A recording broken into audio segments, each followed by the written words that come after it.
the Stinger GT and the Stinger GT Limited are the Korean take on a Gran Turismo. It's about authoritative acceleration. It's about willing performance and handling. It's about comfort. And above all else, it's about style.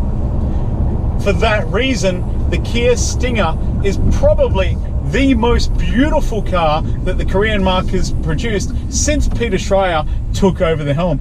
You might remember that Peter Schreier was originally at Audi, where he was responsible for such things as the Audi A5 Sportback and the Audi A7. Two of the most beautiful fastback luxury cars that you can buy on the market today. This is a fastback, a 5-door Grand Tourer. It's got a really great wheel to dash ratio, that big distance to accentuate the long hood. It's got wheels pushed out to all four sides and that dramatic roofline.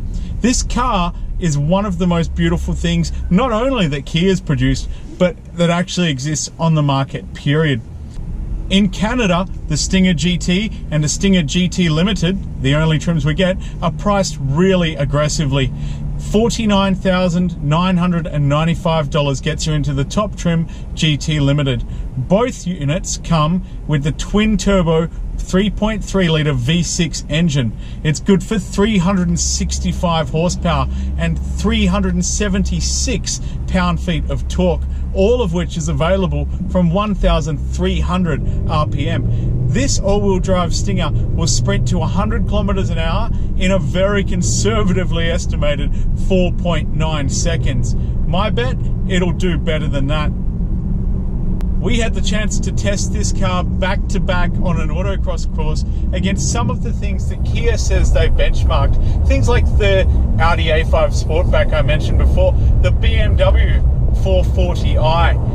Driving these things back-to-back, and the Stinger really does hold its own. It's a competent handler, it's a willing turner. You can balance it with the throttle and the brake and steer it out of corners. The transmission, the new 8-speed transmission, that's a little bit slow. It doesn't really get you down into the gear you want, and it doesn't change down quickly enough for tight quarters, for really hustling the thing around. So for that, you need the paddle shift, and frankly, that's fine. The paddle shifts work well, they do what you ask them to do, and you can keep the Kia in the right gear if you use a little bit of forethought and planning. And then, once you've got it there, you can get that engine spooled up. Those twin turbos, they're small, they produce 26 pound of pressure, of boost, and they will get you on boil pretty rapidly indeed.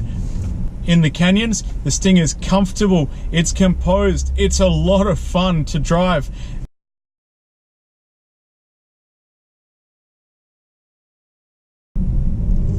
As a value proposition, it's hard to go past.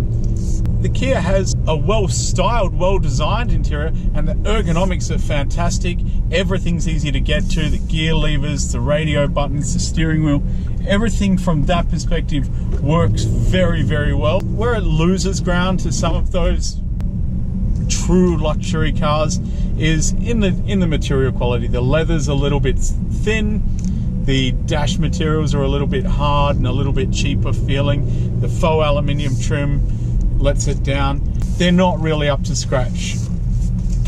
The Stinger was benchmarked heavily, we've been told over and over again, against things like the BMW 440i and the Audi A5 Sportback. But the Stinger's most direct competitor is realistically the Infiniti Q50.